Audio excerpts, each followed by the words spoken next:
अस्सलाम वालेकुम। Welcome to the medical lecture.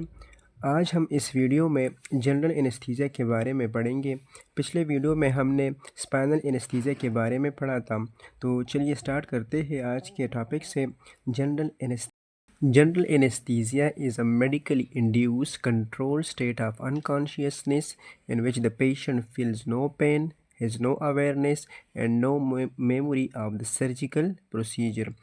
General anaesthesia basically तिब्बी तौर पर बेहोशी का एक कंट्रोल शुदा हालत होता है जिसमें मरीज़ को ना कोई पेन महसूस होगा, दर्द महसूस होगा, उसको कोई ख़बर नहीं होगा और जो सर्जिकल प्रोसीजर हो रहा होता है उसको याद नहीं होगा। It is commonly used for major surgeries where complete immobility and loss of sensation are required। और commonly हम कहाँ पर ये जनरल एनेस्थीसिया देते हैं तो मेजर सर्जरी, जो बड़े बड़े सर्जरी होते हैं, ऑपरेशन होते हैं, वहाँ पे हमें क्या करना पड़ता है, कंप्लीट इमोबिलिटी हमें चाहिए, हमें कोई मूवमेंट सर्जरी के दौरान नहीं चाहिए और लॉस ऑफ जो सेंसेशन है, पेन का सेंसेशन जो है, उसका जो कॉन्शियस जो लेवल है वो हमें बिल्कुल नहीं चाहिए होता है। मतलब कंप्लीट अनकॉन्शियस उसमें हमें पेशेंट चाहिए होता है ताकि हम अपनी सर्जिकल जो प्रोसीजर है वो आराम से वो कर सकें। तो ये थोड़ा सा ब्रीफ इंट्रोडक्शन था जनरल एनेस्थीसिया का। अब हम इसकी डिफिनीशन की तरफ आते हैं।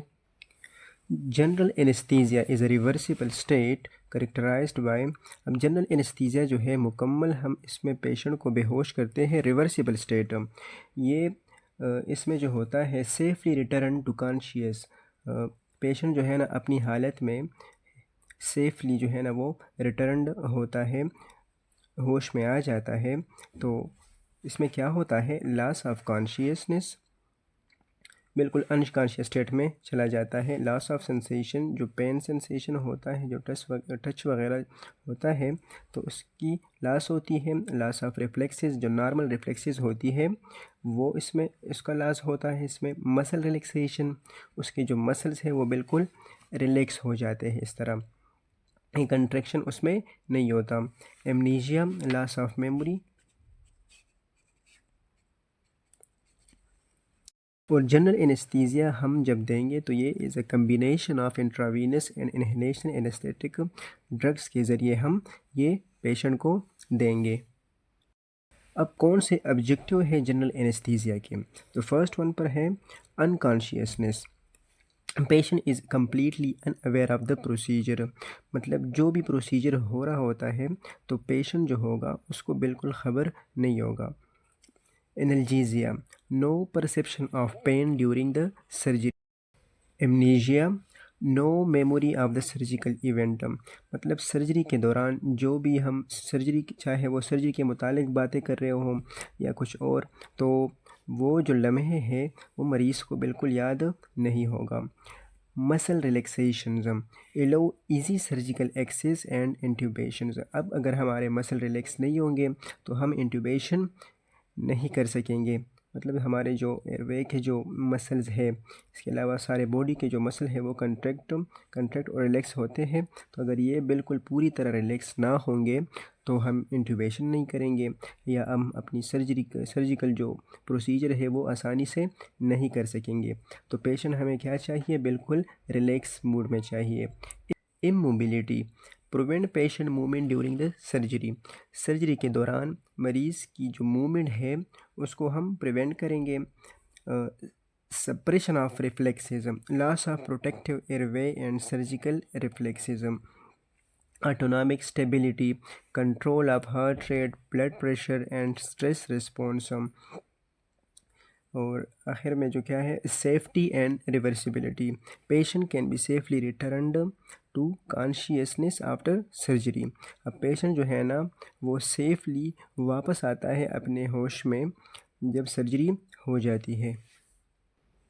अब कौन से कंपोनेंट्स हैं जिससे हमारी एनेस्थीसिया बैलेंस हो जाती है, तो मॉडर्न जनरल एनेस्थीसिया में हम uses a combination of drugs to achieve different effects.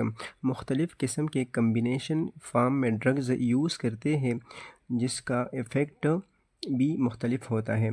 तो जैसे कि हाइप्नोटिक्स, फॉर एग्ज़ाम्पल मिसाल के तौर पर हम प्रोपोफोल यूज़ करते हैं जिससे याददाश्त का चले जाना थोड़ी देर के लिए। एनाल्जेसिक्स, पेन रिलीव करने के लिए हम ओपिएट्स क्लास जो है हमारे पास वो हम यूज़ करते हैं। मसल रिलैक्सेंट यूज़ करते हैं हम, कॉमनली हम ट्राक्यूरियम, रोकोरोनियम ये यूज़ करते हैं। इन्हेलेशनल एजेंट्स जो कि हमारे पास सीवोफ्लोरेन में आता है, आइसोफ्लोरेन में आता है, इसके अलावा हेलोथेन हो गया। तो ये कंपोनेंट्स हैं जिसके ज़रिए हमारी एनेस्थीसिया वो बैलेंस हो जाती है। तो ये था आज का हमारा लेक्चर अबाउट जनरल एनेस्थीसिया। हम अपने नेक्स्ट वीडियो में इसकी स्टेजेस के बारे में पढ़ेंगे कि कौन कौन से स्टेजेस हैं जनरल एनेस्थीसिया के। मज़ीद वीडियोस को देखने के लिए हमारे चैनल को लाइक करें, सब्सक्राइब करें और शेयर करें। शुक्रिया।